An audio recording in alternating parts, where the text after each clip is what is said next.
Quero começar falando sobre o livro de João, capítulo 6, e vamos ver o que Deus fala conosco através dessa palavra. É uma palavra muito profunda, muito importante, que Jesus aqui traz muitos ensinamentos para nós, e é através dessas palavras que nós vamos entendendo o projeto de Deus.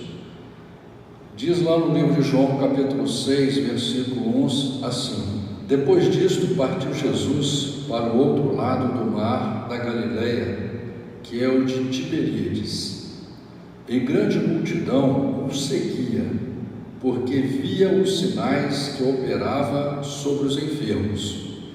E Jesus subiu ao monte e assentou-se ali com seus discípulos. E a Páscoa, a festa dos judeus, estava próxima.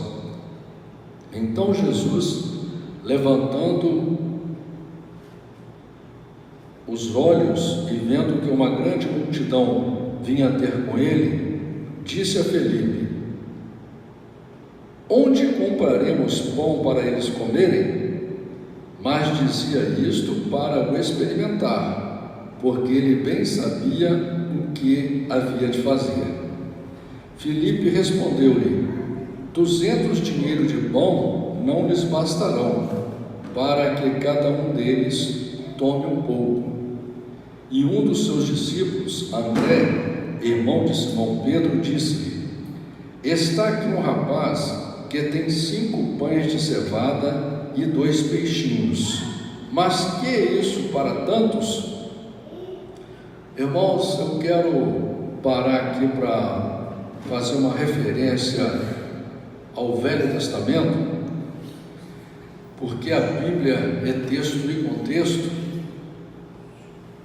e a gente, para entender a Bíblia, a gente deve sempre estar buscando o conhecimento através dela mesma, porque lá no livro de 2 Reis, no capítulo 4, no versículo 42 e 43, há uma referência parecida com esse texto aqui, no qual Eliseu faz a primeira multiplicação de pães. É bem interessante. Quem gosta da palavra de Deus pode procurar lá no livro de 2 Reis, capítulo 4, no versículo 42 e 43, no capítulo todo, você vai entender o contexto que está escrito ali. E disse Jesus: Mandai assentar os homens. E havia muita relva naquele lugar. Assentaram-se, pois, os homens em número de quase 5.000. E Jesus tomou os pães e, havendo dado graças, repartiu-os pelos discípulos, e os discípulos pelos que estavam assentados, e igualmente também dos peixes, quanto eles queriam. E quando estavam saciados, disse aos seus discípulos: Recolhei os pedaços que sobraram, para que nada se perca. Recolheram-nos, pois, e encheram 12 alcofas de pedaços dos 5 pães de cevada que sobraram aos que haviam comido. Vendo, pois, aqueles homens o milagre que Jesus tinha feito, diziam: Este é verdadeiramente o profeta que devia vir ao mundo. Por que essas pessoas que viram Jesus fazer esse milagre, eles falaram isso? Porque eles conheciam as Escrituras e sabiam que lá no livro de Gênesis, capítulo 49, versículo 10, livro de Deuteronômio 18, 15, em vários lugares da Bíblia já falavam sobre a vida de Jesus e como Jesus viria, como ele iria agir, no livro de Isaías, no livro de Malaquias, no livro de Zacarias, e vai por aí afora, A Bíblia inteira, no Velho Testamento, já falava sobre a vida de Jesus. Sabendo, pois, Jesus que haviam de vir arrebatá-lo para o fazerem rei, tornou a retirar-se ele só para o monte. E quando veio a tarde, os seus discípulos desceram para o mar, e entrando no barco, atravessaram o mar em direção a Cafarnaum. E era já escuro, e ainda Jesus não tinha chegado ao pé deles. E o mar se levantou, porque um grande vento assoprava. E tendo navegado uns 25 ou 30 estádios, viram a Jesus andando sobre o mar e aproximando-se do barco, e temeram. Você vai ver essa referência também aqui lá no livro de Mateus, capítulo 14, versículo 25, livro de Marcos, capítulo 6, versículo 48, onde Jesus, inclusive, anda sobre o mar, e o apóstolo Pedro pede para ir andar junto com ele, e Jesus concede que ele venha. O apóstolo Pedro consegue andar sobre as águas, mas aí a fé dele acaba, ou seja, ele fraqueja na fé, né? Isso acontece muito conosco, né? Mostra que mesmo sendo o apóstolo Pedro, que era um homem valente, um homem que tinha a sua vida entregue a Deus, a fé dele era fraca. Então a nossa fé também é fraca. Mesmo a gente confiando em Deus, mesmo o Espírito de Deus nos tocando, nós sendo chamados por Deus, a nossa fé pode fraquejar e a gente afundar na água, como aconteceu com Pedro, não é? E aí Pedro pede a Jesus, Jesus dá a mão e coloca ele no barco. Mas ele lhes disse: sou eu, não temais. Então eles de boa mente o receberam no barco, e logo o barco chegou à terra para onde iam. No dia seguinte, a multidão que estava do outro lado do mar, vendo que não havia ali mais do que um barquinho, a não ser aquele no qual os discípulos haviam entrado, e que Jesus não entrara com os seus discípulos naquele barquinho, mas os seus discípulos tinham ido sozinhos. Contudo, outros barquinhos tinham chegado de Tiberíades, perto do lugar onde comeram pão, havendo o Senhor dado graças. Vendo, pois, a multidão que Jesus não estava ali, nem os seus discípulos, entraram eles também nos barcos e foram a Cafarnaum em busca de Jesus. E achando o outro lado do mar, disseram-lhe: Rabi, quando chegaste aqui? Jesus respondeu-lhes e disse: na verdade, vos digo que me buscais não pelos sinais que vistes, mas porque comestes do pão e vos saciastes. Trabalhai não pela comida que perece, mas pela comida que permanece para a vida eterna, a qual o Filho do Homem vos dará, porque a este o Pai Deus o selou. Então aqui Jesus ele chama a atenção dos cristãos aqui, porque eles estavam indo atrás de Jesus por interesses materiais. Primeiro, queriam fazer de Jesus um rei humano, né? Um rei que lutasse contra os romanos para tomar Jerusalém de volta, não é? Mas Jesus veio para mostrar que você vence é pela palavra, você será livre é pela palavra. E por isso que Jesus diz aqui claramente: olha, vocês estão preocupados com comida, vocês estão preocupados com poder, vocês estão preocupados com milagre, mas vocês têm que estar preocupados com a palavra. A comida que vocês têm que querer é a comida que leva para a eternidade, que é a palavra de Deus.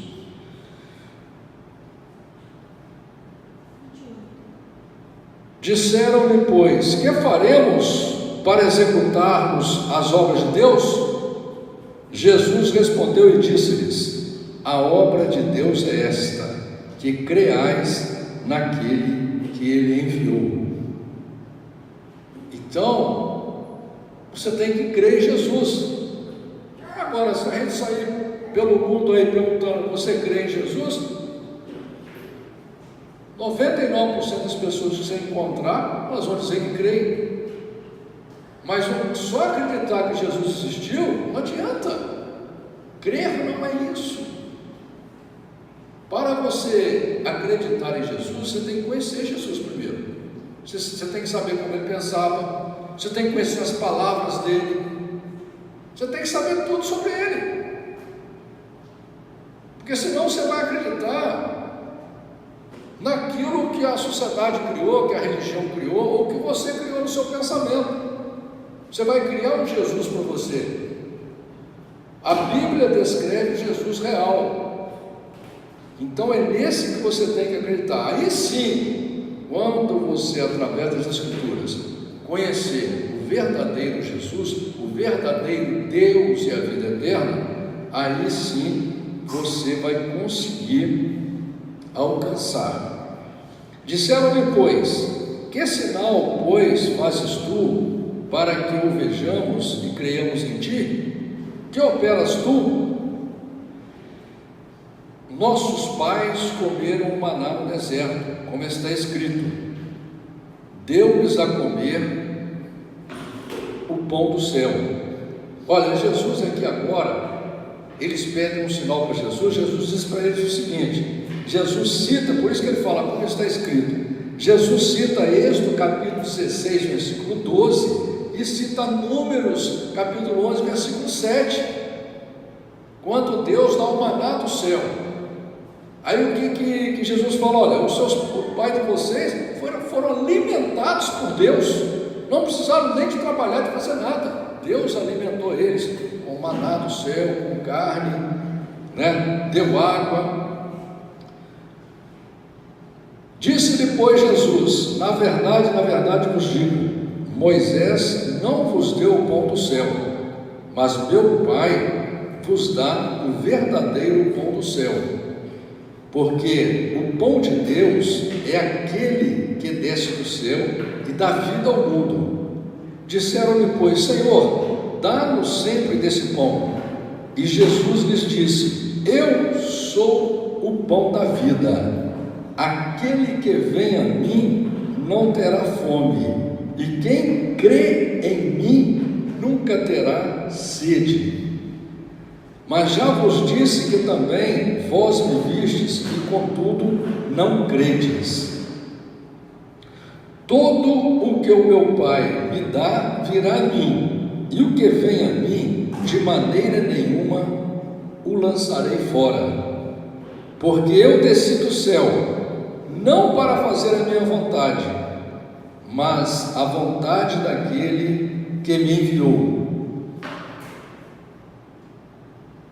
E a vontade do Pai que me enviou é esta: que nenhum de todos aqueles que me deu se perca, mas que eu ressuscite no último dia.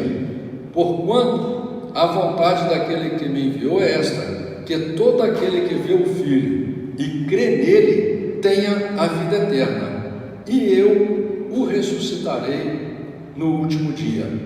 Aqui Jesus começa a deixar claro que quem vai ressuscitar a gente é Ele, e que a nossa fé tem que ser em Jesus. Tem religião que prega que a fé é em santo,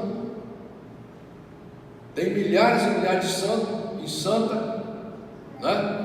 Tem religião que a fé dele é em homens que já até morreram, se tivesse poder nem morreriam, né? E a Bíblia deixa claro que a nossa fé tem que ser em Jesus. E quando ele fala isso, as pessoas começam a murmurar, começam a não acreditar naquilo que ele está falando e contra aquilo que ele está falando. E diz aqui: murmuravam, pois, dele os judeus, porque disseram: eu sou o pão que desceu do céu. Mas o que acontece? Jesus estava aqui, como diz lá no livro de João, capítulo 3, versículo 13, né? Que deixa claro que vamos ver lá João 3,13.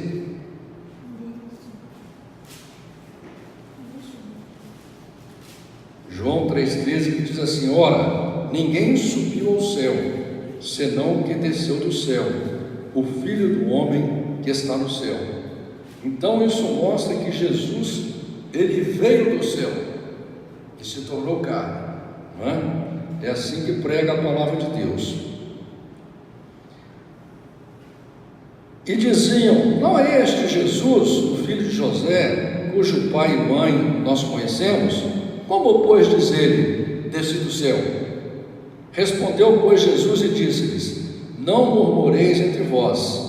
Ninguém pode vir a mim, se o Pai que me enviou o não trouxer, e eu o ressuscitarei no último dia. Irmãos, isso aqui é muito importante, essa palavra, porque muita gente acha que tem uma Bíblia porque por acaso alguém deu, ou por acaso ele foi lá comprar. Muita gente vai na igreja achando que ele foi na igreja porque ele quis ir, ou porque alguém chamou.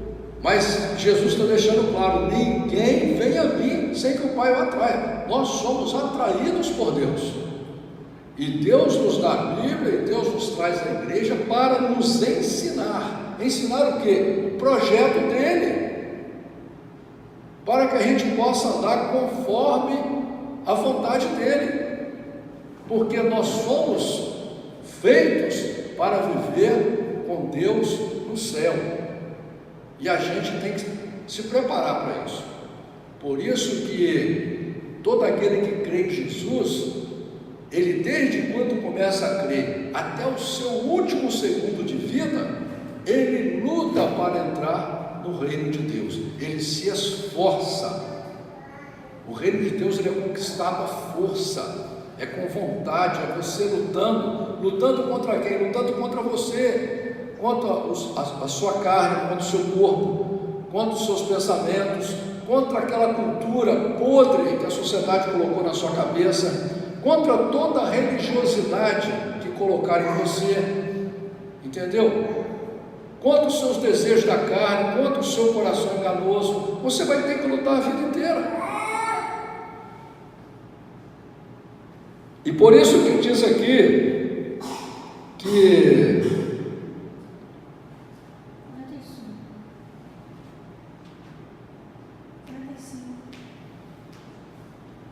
no versículo 45, está escrito nos profetas: e serão todos ensinados por Deus. Portanto, todo aquele que do Pai ouviu e aprendeu, vem a mim. Olha aqui, Jesus está, quando ele falou está escrito nos profetas, aonde que está escrito? Livro de Isaías, capítulo 54, versículo 13. Em vários outros lugares da Bíblia também está escrito que é Deus quem nos ensina. Mas Deus ensina quem? Aquele que quer aprender. Porque não adianta a pessoa que não quer aprender, não vai aprender nada. Deus não vai obrigar a pessoa, Deus não vai esgoelar a pessoa, prender a pessoa e fazer ela aprender.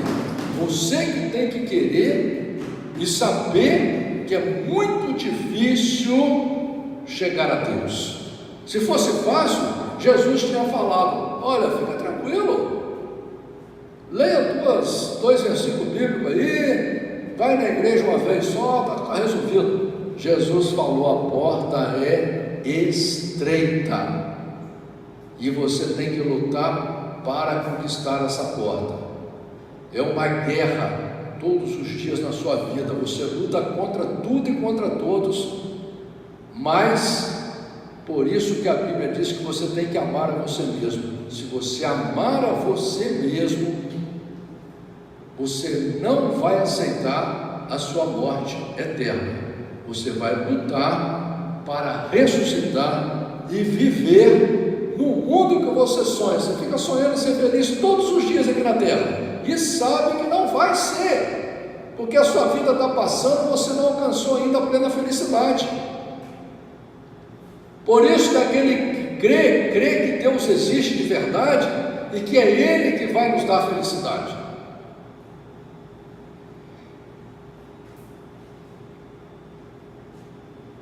Não que alguém visse ao Pai, a não ser aquele que é de Deus.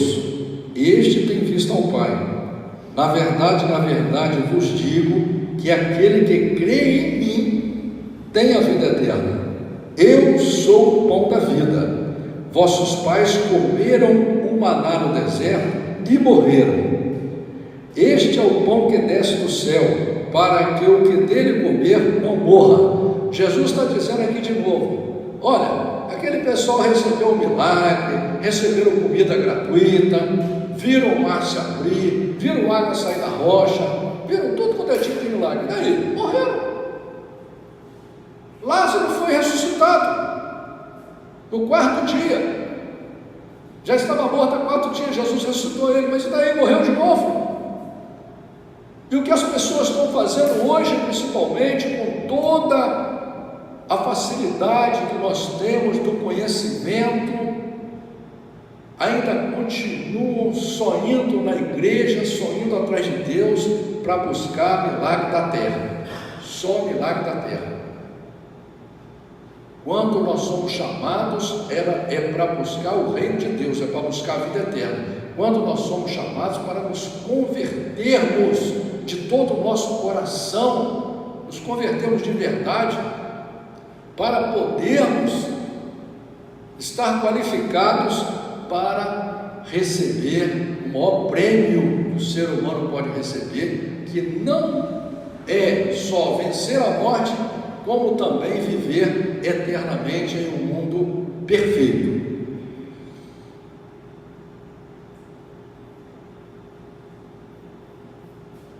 Eu sou o pão vivo que desceu do céu. Se alguém comer deste pão, viverá para sempre.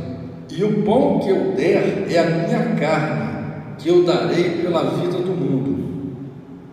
Disputavam, pois, os judeus entre si, dizendo: como nos pode dar este a sua carne a comer? Irmão, essa pergunta até hoje é feita nas igrejas. Tem muita igreja crente, inclusive, que o pastor acha que ele é o cara mais santo da terra. Ele não acredita ainda na transubstanciação que acontece no ato da Santa Ceia, que todo aquele que crê pratica. Como está escrito lá no livro de 1 Coríntios, capítulo 11, versículo 23 em diante, como está escrito no livro de Mateus, livro de Marcos, Lucas e João. E aqui Jesus está deixando claro isso. Ou seja, se Jesus está falando, porque isso é real,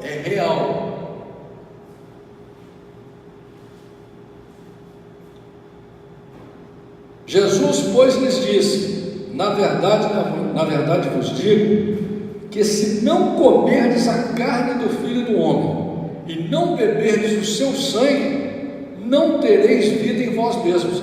Ora, como que Jesus ia falar isso? Você ia morder nele para comer a carne dele? Seria isso? Você ia furar ele para tirar o sangue dele para beber? Mas ele está deixando claro aqui que se você não comer a carne dele, não beber o sangue dele, você não vai ter vida em você mesmo. Por quê? Porque Jesus, ele institui a Santa Ceia. Ele acaba com a Páscoa, e a Páscoa passa a ser agora a Santa Ceia. Esse é um mandamento que Jesus deixa para aquele que crê. Aquele que crê em Jesus, ele não comemora mais a Páscoa, ele não mata mais o Cordeiro, porque o Cordeiro de Deus, que é Jesus, já foi morto na cruz do Calvário. Ele agora comemora a Santa Ceia. Ele celebra a morte de Jesus, que foi a maior tragédia que aconteceu na humanidade. A igreja matar um justo, um homem perfeito, entre um assassino e um bandido. A igreja escolheu para matar um homem justo. E os homens que estavam no poder naquela época, os romanos, concordaram e praticaram o ato de matar Jesus crucificado. Então, quem ama a Deus, quem ama o projeto de Deus, comemora a Santa Ceia. Quem come a minha carne e bebe meu sangue tem a vida eterna, e eu o ressuscitarei no último dia, porque a minha carne verdadeiramente é comida, e o meu sangue verdadeiramente é bebida. Quem come a minha carne e bebe meu sangue, permanece em mim e eu nele. Assim como o Pai que vive me enviou, e eu vivo pelo Pai, assim quem de mim se alimenta, também viverá por mim. Este é o pão que desceu do céu, não é o caso de vossos pais, que comeram o maná e morreram. Quem comer este pão, viverá para sempre. Ele disse essas coisas na sinagoga, ensinando em Cafarnaum. E olha agora o que acontece. Jesus está na sinagoga pregando para as pessoas que conheciam a Bíblia, mas fundamentavam o relacionamento deles com Deus através da doutrina de homens. Eram religiosos. E diz aqui: muitos, pois, dos seus discípulos, ouvindo isto, disseram: duro é este discurso, quem o pode ouvir? Sabendo, pois, Jesus em si mesmo que os seus discípulos murmuravam disto, disse-lhes: isto vos escandaliza? Que seria, pois, se visseis subir o Filho do Homem para onde primeiro estava? O Espírito é o que vivifica, a carne para nada aproveita. As palavras que eu vos digo são Espírito e vida. Mas há alguns de vós que não creem, porque bem sabia Jesus desde o princípio quem eram os que não criam e quem era o que havia de o entregar. E dizia: por isso eu vos disse que ninguém pode vir a mim se por meu Pai não lhe for concedido. Desde então, muitos dos seus discípulos tornaram para trás e já não andavam mais com ele. É o que mais acontece no mundo hoje. A pessoa está lá no mundo, escravizada pela droga, escravizada pelo pensamento do inferno, está traindo a sua esposa, traindo seus filhos, traindo o seu marido, traindo seus filhos, traindo a sua família, está escravizada pelo álcool, e aí sofrendo, às vezes com doenças terminais. Jesus vem, entra na vida deles, cura, sara, liberta, tira da cadeia, tira do inferno. Aí quando a palavra, a Bíblia, começa a ser pregada, a pessoa começa a fugir, porque a única coisa que o homem tem medo, e o diabo, é da palavra de Deus. Infelizmente, a maioria do ser humano não suporta a verdade. Tanto é que o apóstolo Paulo saía para pregar a verdade, apanhava da igreja porque pregava a verdade. O apóstolo Pedro saía para pregar a verdade, apanhava da igreja porque a igreja não suportava a verdade. Felipe foi na igreja pregar, mataram ele apedrejado porque eles não suportavam a verdade. Jesus foi pregar a verdade para os discípulos fugiram. E depois a igreja, como não suportou a verdade, matou Jesus. E hoje continua do mesmo jeito, as pessoas brincando de ser crente, achando que o projeto de Deus é brincadeira. Então Jesus disse aos 12: querei vós também retirar-vos? Respondeu-lhe, pois, Simão Pedro: Senhor, para quem iremos nós? Tu tens as palavras de vida eterna, e nós temos crido e conhecido que tu és o Cristo, o Filho do Deus vivente. Respondeu-lhe Jesus: não vos escolhi a vós os 12?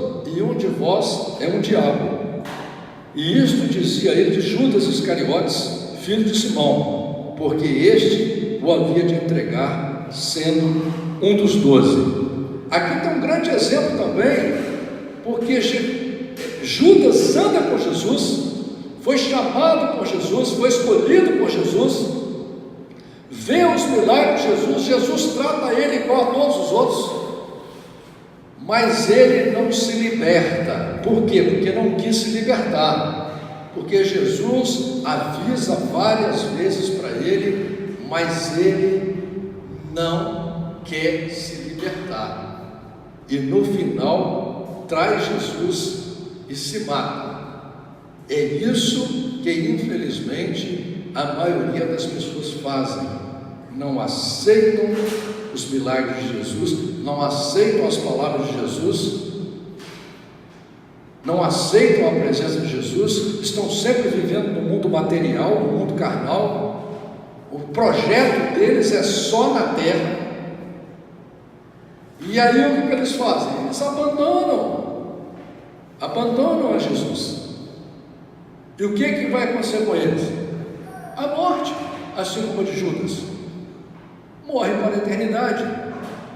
Porque a Bíblia diz que no reino de Deus, no céu, não entra corrupção, não entra ira, não entra raiva, não entra egoísmo, não entra ciúme, não entra maldade.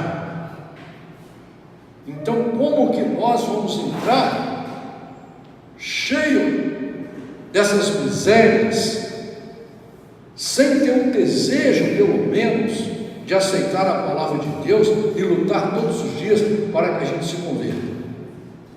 Não entraremos. Quem quiser que se enganar, que se engane, assim como Judas se enganou, assim como tantos outros se enganaram e se enganam. Por isso que aquele que crê em Jesus segue a Jesus pela Bíblia e não através de religião e doutrina de homem. Amém?